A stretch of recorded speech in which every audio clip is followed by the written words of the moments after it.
You're listening to PetLifeRadio.com. You're planning a vacation, an escape from the day-to-day routine of everyday life.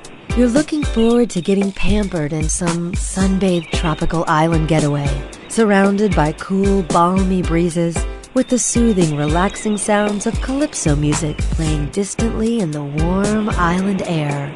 Doesn't it sound wonderful? Well, don't leave your pets at home. They want to go too. Welcome to Travel Tales, the show where you'll get great travel ideas on perfect places for you and your pet. From Paris to paradise, south of the border to the South Seas, Travel Tales will give you cool tips on fun vacation destinations to travel with your pet, pet-friendly hotels, and advice on how to travel safely and happily with your furry best friends. So get ready to pack the bags and the bones with your Travel Tales hosts, Susan Sims and Nicholas Sveslosky. Hi, everybody. I'm Susan Sims. And I'm Nicholas Sveslosky. We are your hosts for Travel Tales on Pet Life Radio. Our guest today is author and animal behaviorist Arden Moore. And Arden has written 17 books, with 2 being among the top 10 on Amazon.com. She recently toured to promote the Dog Behavior Answer book. And do we dare say the Cat Behavior Answer book? Oh, no. Actually, Arden, she's a great gal. I mean, I met her for the first time last year when we were both touring Colorado with our dogs, and I'll never forget it. I was waiting for little T at the oversized cargo when I saw this crate all wrapped up in chains coming out of the oversized cargo belt. And I was thinking to myself, oh my God, Cujo was going to be my traveling companion. Oh my gosh, you were probably so worried about Tasha arriving safe and sound, and then you get faced with that. That's hysterical. Yeah, well, actually, it turns out that Arden's dog Chipper is a regular Houdini and gets out of almost any confinement. I got to witness it firsthand in one of our hotel reviews. It was the very first one, and I saw how Chipper was a master of escape. That's funny. Well, I can't wait to hear more about that and get to talk to Arden. So, everybody, this is going to be a fun show, so sit and stay. We will be right back with a Houdini dog and more on Travel Tales for Pet Life Radio. Attention passengers, please fasten your seatbelts, put your seat bags and sleeping pets in their full upright position, and prepare for takeoff. Travel Tales will be zooming back with more great travel tips right after this.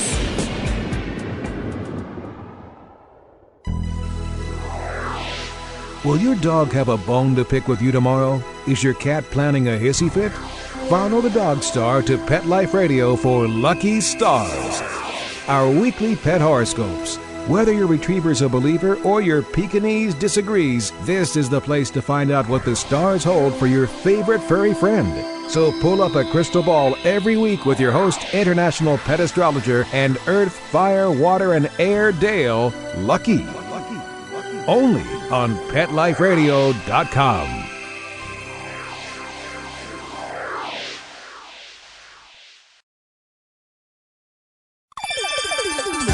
Let's Talk Pets on PetLifeRadio.com.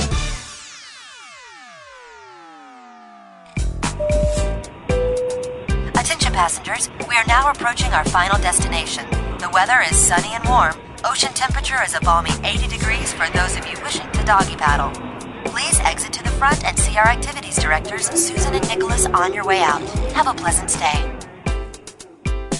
Welcome back to Travel Tales on Pet Life Radio. This is Nicholas Sveslosky along with Susan Sims, your host for this half hour where we talk about all things related to dog travel.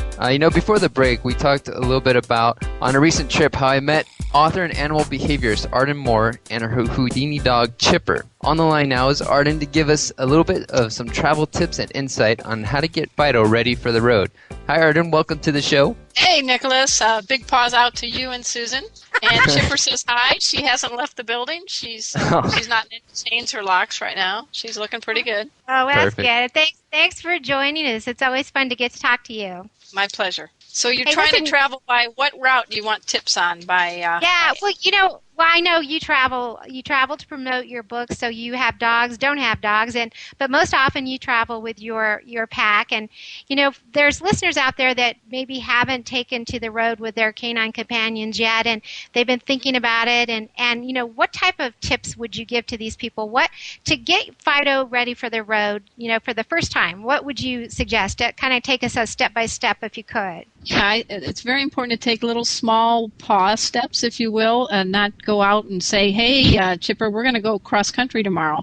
You really do need to get your dog used to being in a car, taking them on errands when the weather is right, because remember, if it's really hot, you're going to have a canine meltdown. You don't want that.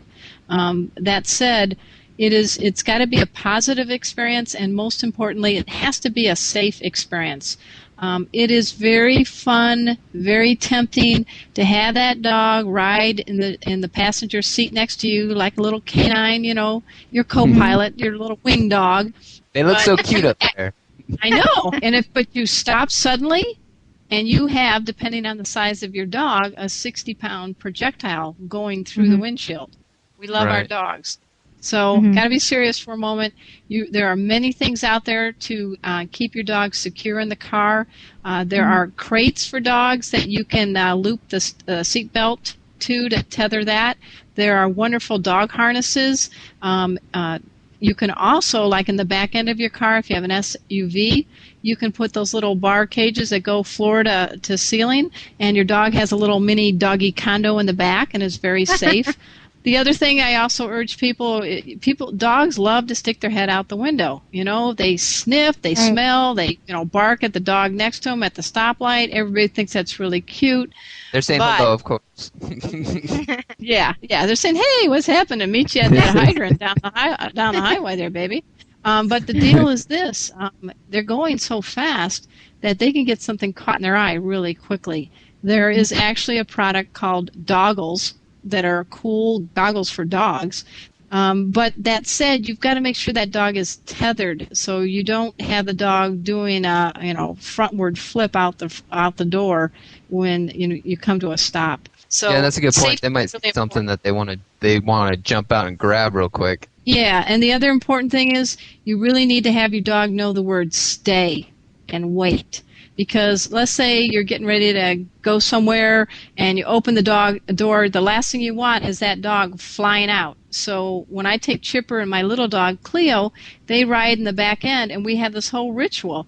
They sit, they wait, I put their leashes on, and then they get to go out of the car. So it's things like that. Make sure you have IDs. Please, a microchip in your dog, because if they lose their collar, who's going to guess who they belong to? Yeah, exactly. They're mine. They suddenly become, I'm not telling you who I am.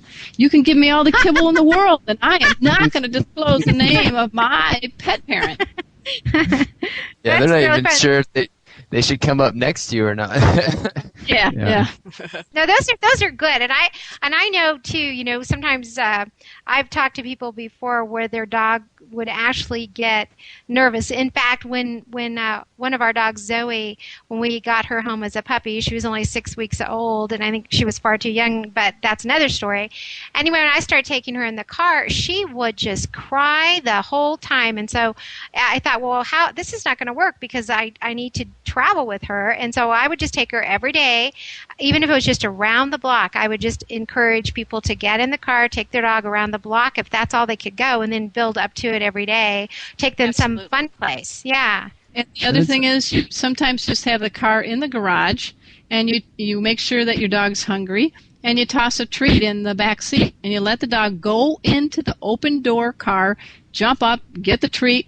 Hey, good dog, way to go, you're the one. Let her come out on her own and do this game of back and forth in and out of the car. The next day, you put her in the car, you toss the treat, and you shut the door, count a pregnant 5 seconds. Good doggy, come on out. Do it again. So it's a game. Then you start the car, and you just stay in the driveway, and you sing doggy songs or kumbaya or whatever you want to do. But what you're doing is you're building up their confidence and this joy of the car ride. And so those are, and the other thing is, particularly with dogs, they know when they're going to the vet.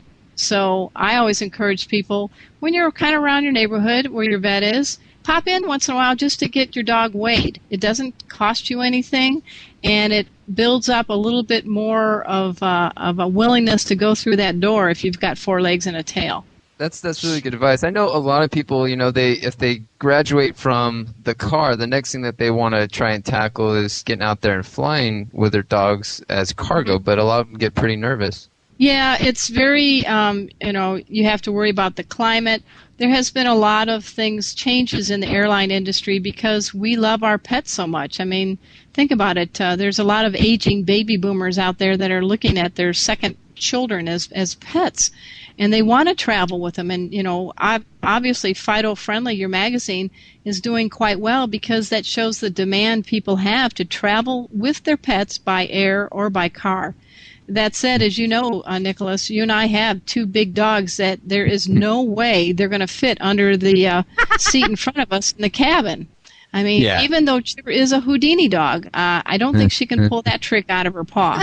So that said, we were on a particular airline that we really liked because they actually let us go back to the cargo area to personally put our dogs and watch our dogs be put into their airline-approved crates.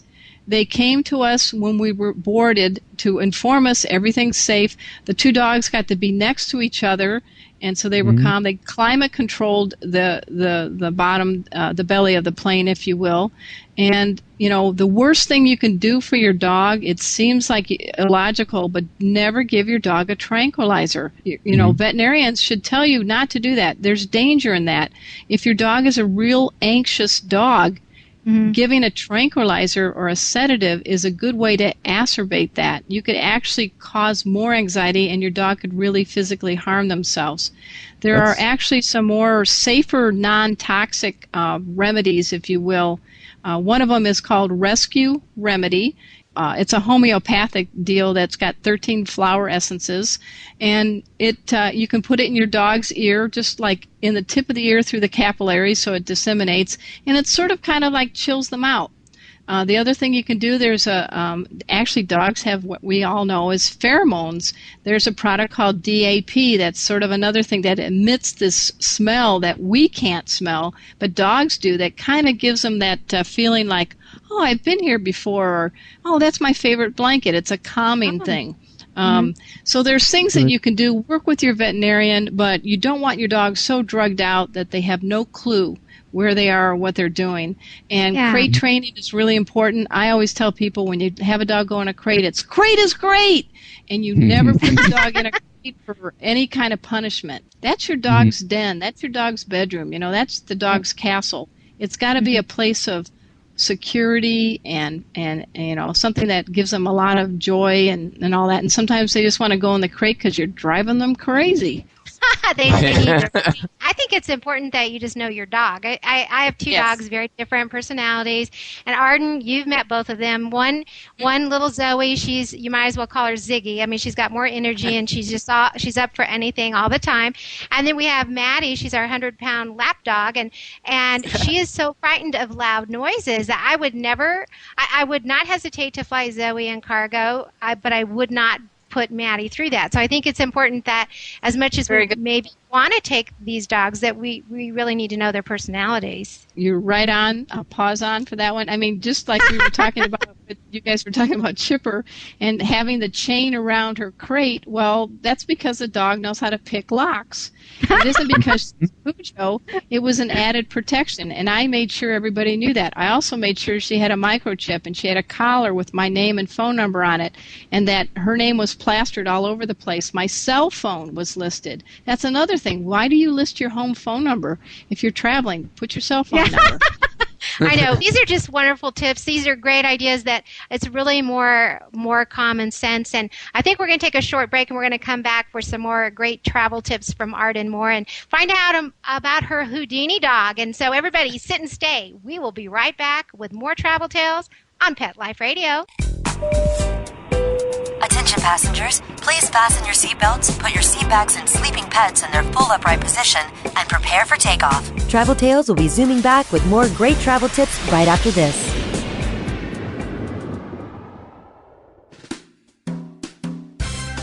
There's nothing like a shaggy dog, baby. They're shagadelic. And this is the place to find out how to have harmony in the household with your pets. Oh, yeah. So stop by our pad every week and get switched on, baby. Switched on to the show that's all about attitude. Oh, behave. With your groovy host, pet edutainer Arden Moore. Yeah, baby, yeah. Every week on demand on PetLifeRadio.com. Let's Talk Pets on PetLifeRadio.com.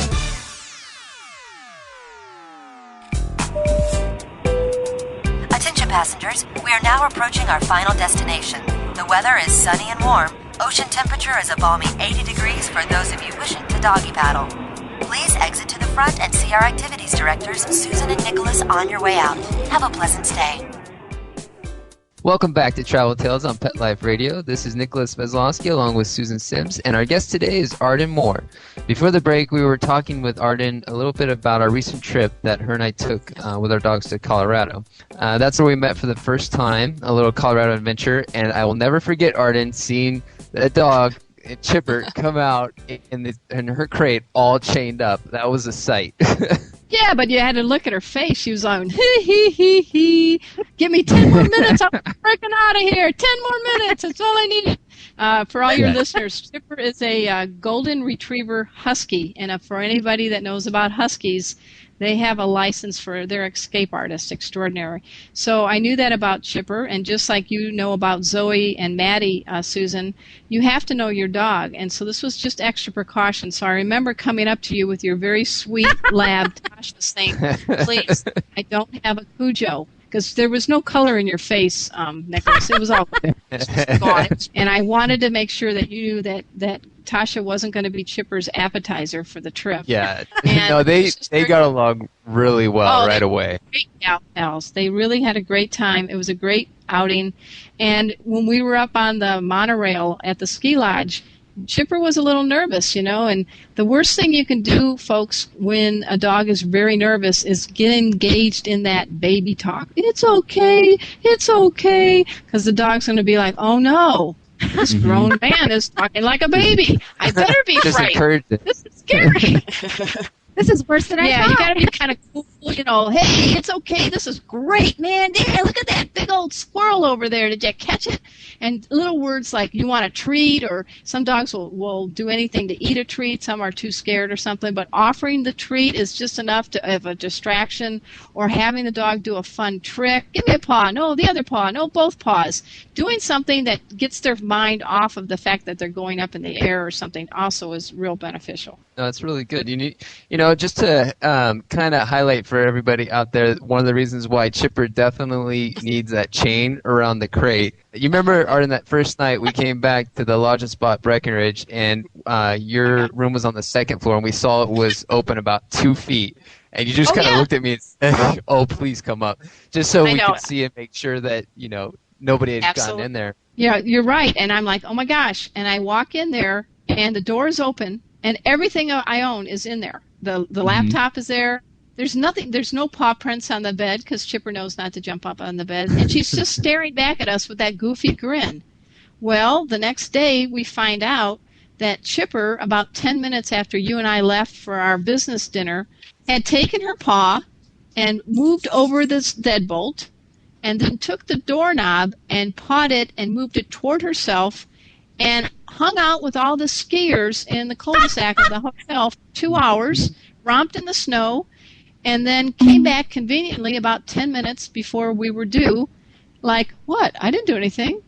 I wrote the Dog Parties book, and Chipper is known as America's party animal, and she just proved it that night, because the next day when we were checking out, some people came up and they kept saying, hey, Chipper, how's it going, Chip? And her name is on the collar. And I'm like, how do you know my dog? Oh, man, she was partying with us last night. What a great dog. So, yeah, after that, I had to be very careful in hotels. The dog, if she sees you open a door, she knows how to do it herself. That's amazing. Yeah, wasn't it? I think it was even one of those round doors, wasn't it? Yes. Was it one of the round doors? I take her to the groomer, and I tell them you can't put her in a cage. Oh, no, I've had huskies all my life. No dog going to get out of my cage.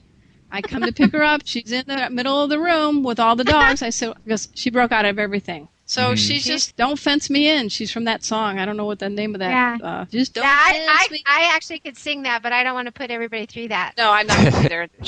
We don't want hers. But that said, she doesn't run away. She runs too. And she wants to be with you, so it's sort of a compliment, I guess. She did pretty well. I mean, one of the highlights on our trip was when we went snowshoeing with all the dogs, and we were testing them on that recall. And I just remember we let them go out a little bit, and then as soon as we knew that they would come back, we were free to enjoy the hike and let them kind of roam around as a pack. Exactly. Dogs are pack animals. They do want to hang around us, and we have to have a little trust. A good tip that I give people is if you're in a safe area and your dog does know the come, the sit, the stay, and the wait, those are the times that you practice that. When Chipper and I go on our walks around our park and there's not a lot of people there during the week, I say sit, wait, I take off her leash, wait, and then I say go. And I let her go forward, and she gets to run a little bit, and then I say wait, and she waits. I come up to her, I give her a treat, I pet her, and then I say keep going. The reason I'm doing that is because she never knows when I'm going to come back and put the leash on to start the walking being tethered. All she knows is this is kind of a fun game, and Arden's coming up to me. And so it's kind of reinforcing you with the dog. The other thing people need to do is never run after your dog, because the dog says the chase is on. Hoo-hoo! I got 4 legs, you got 2, you can't catch me. What you need to do is act really goofy and say, na na na na na na, you can't catch me, and run in the opposite direction. That's a good idea. Become the chaser instead of the chasee. I know I have to work on all that. That's such a good, it's like I said before, it's really more common sense, but we all think there's some magical thing when we see dogs that are very well behaved, and my husband and I are perfect examples. We always say, why can't our dogs be like that? And they're very famous for not calling when they come. And I noticed that one of the questions in your dog behavior answer book was how to get your dogs to come back when you called, and you just kind of gave us a great example. Now, for us, we live in the country, and when we do take them out, there's all this great fox and deer smells, and when the dogs, if they happen to get out, like we open the garage door and we're not ready to go, but they take this as their opportunity to go anyway, they pick up these scents, and they don't even look back. I mean, they've got their nose down, and they're ready to practice to, forever. And I'm just not sure at that point what to do. I mean, we do chase after them at that point because we don't want them to get in the river. Yeah, well, what you need to do is bring the world's best, smelliest treats and kind of get their attention a little bit. If you can shake a treat bag or something like that and get their attention, and you have to split up a little bit so that, you're in one section and he's in the other, so you can kind of pin them closer back toward the house, kind of like you're acting like a herding dog, herding them back in. It's really difficult because I know where you live and all that I wish, I could give you a better, it might take a little bit longer than the show to work. We'll work on Zoe and Maddie, I promise you. Okay. I know you're coming out this way. It's not everyone that has their own personal dog trainer come out and see him, but I'm one of the lucky ones, I guess.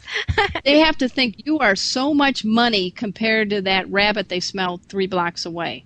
And so you've got to come up with the most ingenious, tempting, I will do anything for treat that you only use in these extreme circumstances. Okay. And it's got to be smelly and meaty and delicious, and you only get this when I really need to get your attention. Okay, that's a good idea. Yeah, that's a really good point. There's a lot of tips and advice in your book, the Dog Behavior Answer book, that have actually helped me quite a bit.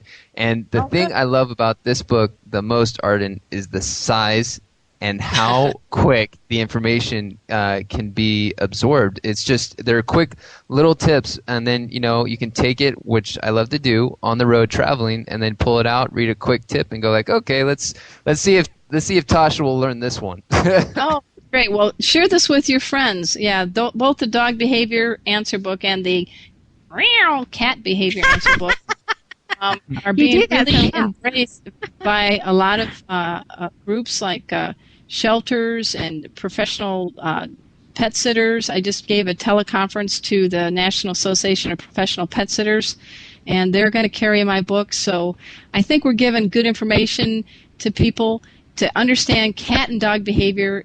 Sometimes it's not a doggy misdeed, it's just us not figuring them out.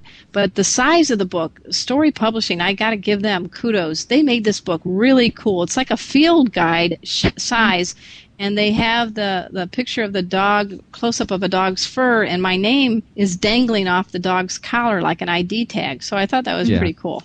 No, yeah, it's very cute. It's very appealing, and it's very helpful. I mean, there's a lot of things in here. I think Tosh is in here too, right?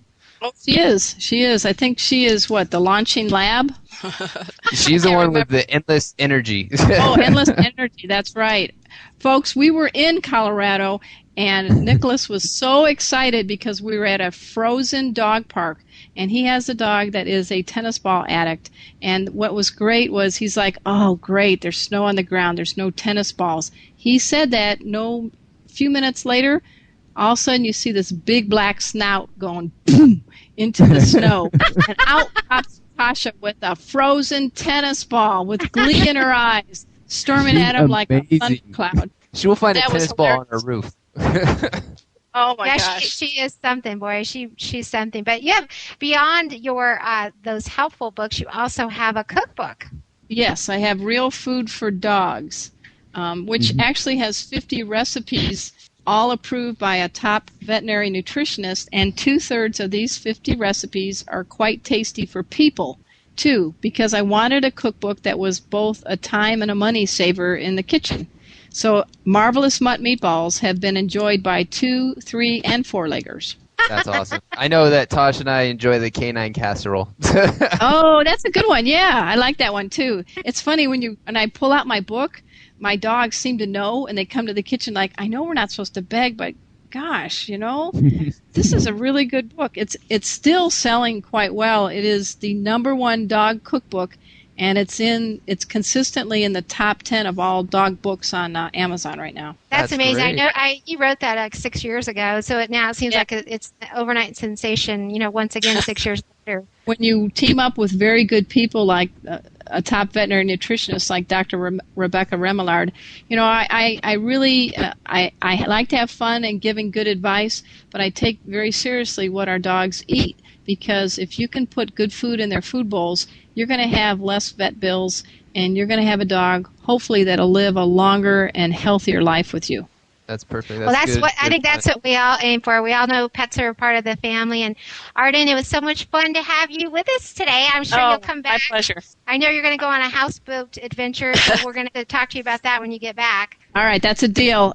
Thank you both for having me on your great show. Hey, Awesome. You're Thank you, welcome. Arden. And for those wanting to find out more about dog behavior and dog travel, you can go to Arden's website, which is ardenmoore.com. And if anyone has questions, can they email you directly? Yes. What's your email for people that they need that question answered right away? Well, hopefully I'll do my best because I travel a lot, but it's arden@ardenmoore.com. Cool. Awesome. Okay, Arden, All right. hey, safe travels. We'll talk to you again soon. All right. Hey, we're going to take a quick break and come back with our Fido Friendly travel tip and a favorite dog destination. So sit and stay. We will be right back with more travel tales on Pet Life Radio.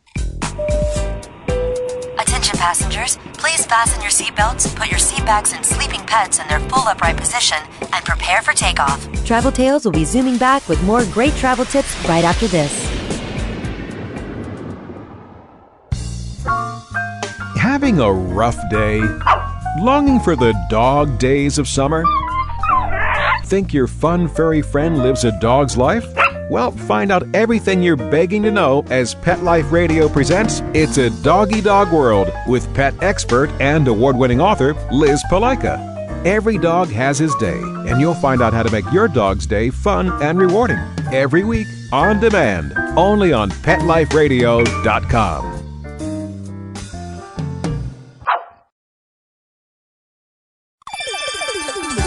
Let's Talk Pets on PetLifeRadio.com. Attention passengers, we are now approaching our final destination. The weather is sunny and warm. Ocean temperature is a balmy 80 degrees for those of you wishing to doggy paddle. Please exit to the front and see our activities directors, Susan and Nicholas, on your way out. Have a pleasant stay. Welcome back to Travel Tales on Pet Life Radio. This is Nicholas Sveslosky along with Susan Sims, and we just finished talking with Arden Moore, who is an author and animal behaviorist. You know, Arden and I met on that Colorado trip last year with our 2 dogs, and I was lucky enough to experience Breckenridge and Telluride with my favorite black lab, Tasha. Yeah, I don't know if I could just pick one place right now that is really doggy heaven, doggy nirvana, I think it'd be Telluride, Colorado. Yeah, I agree with you completely. They have it set up for you to basically play with your dog everywhere. I really, you and I are lucky we get to travel a lot with our dogs, and we've been in situations where you go to hotels and they say, okay, we allow dogs, and basically that's it. They allow your dog. But Telluride, every place that we visited, they either had a pet amenity or they put a chalkboard up that had your pet's name on it. So when you arrived, it was like, welcome, Tasha. They have little dog posts, I guess they're called hitching posts, around the town.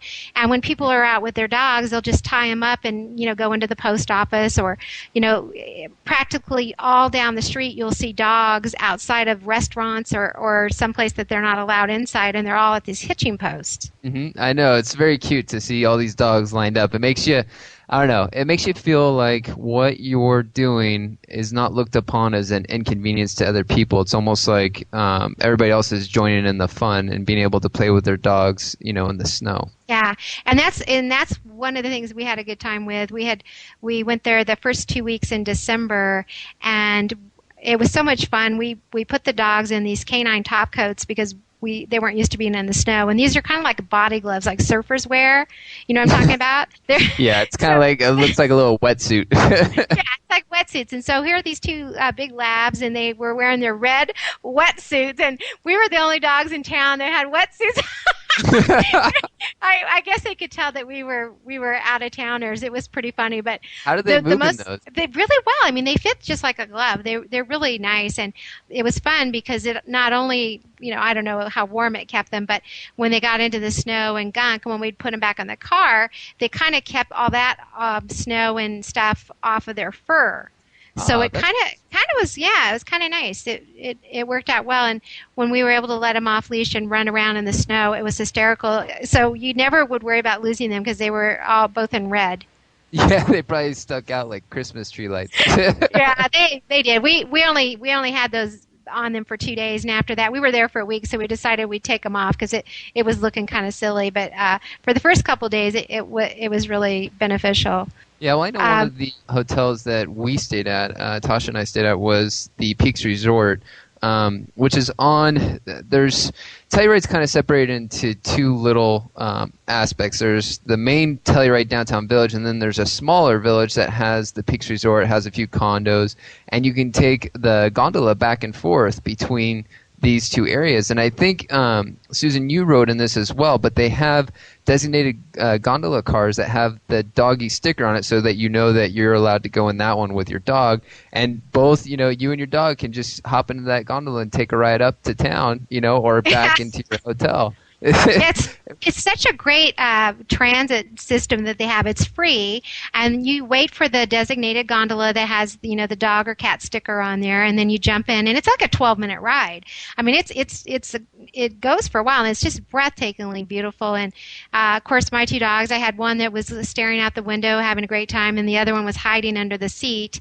So we did we had to use our car more on this trip just for Maddie, who's the big 100-pounder, but she was just too scary for her. But if your pet can go into a situation like that and really enjoy it, it was a fun way to spend a week going back and forth. That's for sure. Yeah, well, this town did have everything, and when we scout out hotels for the magazine, one of the things that we first look for is, of course, the hotel and their policy towards dogs.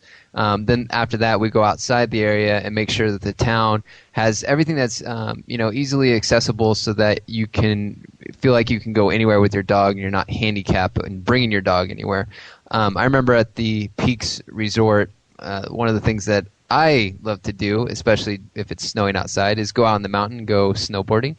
And I had it arranged so that when I went out snowboarding, I left Tasha in her crate in her room, And about an hour after I left, one of the gentlemen from the hotel staff, the next door doggy spa, is actually part of the hotel. It's called the Golden Door Spa, came in and took Tasha out for about a 2-hour hike, and then brought her back to the spa, the doggy spa portion of the Golden Door Spa, gave her a T-touch massage, groomed her, and put her back into my room. So when I came back at the day, I had one tired pup. It was awesome. she really got the treatment. That's just one of the things I think. I know at the Peaks Resort they really go out of their way. And you were on a designated floor. I think that you had a nice private balcony or something, just where the dogs could go out from the room, I think. Yeah, there was a communal doggy potty area, I like to call it. It was. It was both genders allowed, and it was they had a center grass area that was surrounded by a brick courtyard, and it was just private for about 8 rooms. So it was set up for people to bring their dogs, and they can open up the sliding door, let them go to the bathroom, bring them back in, and go to bed. Yeah, that's perfect. I know now the Peaks Resort is up on the hills, which is called Mountain Village, and in town the proper proper is the Telluride is actually downtown, and one of the properties that we stayed at was called Camel's Garden. And what I liked about this place was that the pet designated room was really spacious. It had a fireplace, and then it had a back door, and the back door led you right out into the snow. There was a little river that runs behind the property, and a trail. So I mean, how convenient is that? It's the middle of the night. Fido needs to go to the bathroom. You don't have to get everything on. You just put on your robe and slippers and go out the door. So it's just this whole town. I just can't say enough about it. It just seems like a week staying there, we really felt like we were one of the locals. And when we were there, my husband and I, had so much fun. And they had what they call Noel Night, and they do it every year. And all the stores are open. They have wine and cider, hot cider, and it's very festive. And a lot of the stores will have entertainment, either someone playing a guitar or something. It was just really wonderful. I think if I came back in my other life as a dog, I'd be a dog in Telluride. Wearing a wetsuit. Wearing a wetsuit. Yeah, but anyway, I think that would be my number one pick for people that want to take a winter trip with their dog this year and head out to Telluride. And there's probably 6 to 10 places that are more than welcoming for you and your dog. Yeah, no, that's perfect. And this brings us to our Fido Friendly travel tip. As we kind of touched upon earlier with Arden Moore on the line, we were talking about when you take your dog on an active vacation, remember to work up to the task. So, for example, if your dog doesn't get much exercise and you're wanting to go to Telluride and take a hike, you want to start out by taking longer walks and shorter hikes, and then build up your dog's endurance so that they'll be able to enjoy the outdoor activity as much as you do, and they don't get so tired right away. Yeah, and there's the higher elevation, too. I remember you told me you got altitude sickness. Oh, that was horrible. I could not. It's not just for your dog. You need to remember that for yourself. Yeah, well, I was trying to, save the embarrassment, but what I guess you need to start reading some literature when you go into a different altitude or a different territory or environment. But for everybody that doesn't know, and I learned this firsthand, unfortunately. The hard way. But a very hard way. I was based out of Southern California, and then we took the trip from there to Colorado, which is a much higher elevation when you're up in Denver and you're in Breckenridge than it is in California. I mean, you're talking about 10,000 feet higher. So if you're not used to elevation extreme, and if you're just one of those special people like I am, where you are sensitive to this, what happens is that you start to get really sick, and it just takes away all of your energy, and it makes you feel like you're going to pass out. And I remember it was horrible. I remember we'd been there for about 4 hours. We did this snowshoeing adventure, and then I was sitting at the business dinner later that night, and I was just looking at everybody, and right when the salads were served, I said to everybody, I'm sorry, I got to go to my room. I went into my room, and I lay down, and I could not get up until the next morning. I finally felt a little bit better. And then it was, of course, after talking to people, they said, oh, you had altitude sickness, huh? Like, welcome to the... Yeah, so just make sure you drink lots of water if you ever go into higher altitudes. Yeah, I heard too that you should abstain from alcohol. If you like to have wine with dinner, you might wait for at least skip it the first night, because I think that has something to do with it too. I mean, that adds to the altitude sickness, I think, because it dehydrates you probably. Yes, definitely. It takes away all your water resources. Yeah. Well, that's a pretty good tip. And I think for more information or transcripts about today's show, everybody, just go to PetLifeRadio.com and click on Travel Tales. And, we'd also love to hear from you with questions or comments or ideas about the show. Exactly. And if you have not picked up a copy of Fido Friendly, the travel and lifestyle magazine for you and your dog, you're missing out on a lot of great travel tips and dog destinations like the stories you heard today. Each issue that we publish, we profile a city, state, and hotel for review.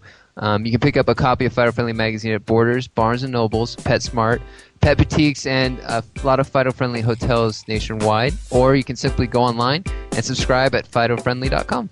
Okay, everybody, pick up a copy of Fido Friendly. Stay tuned for the next segment of Travel Tales. And until next time, travel safe. Leave no dog behind. This is Susan Sims with Nicholas Sveslosky for Travel Tales on Pet Life Radio. Pet Life Radio presents Travel Tales, the show where you'll get great travel ideas on perfect places for you and your pet.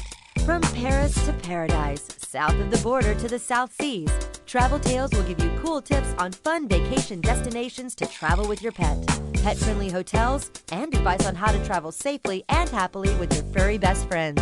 So, get ready to pack the bags and the bones with your Travel Tales hosts, Susan Sims and Nicholas Sveslosky, every week on demand, only on PetLifeRadio.com.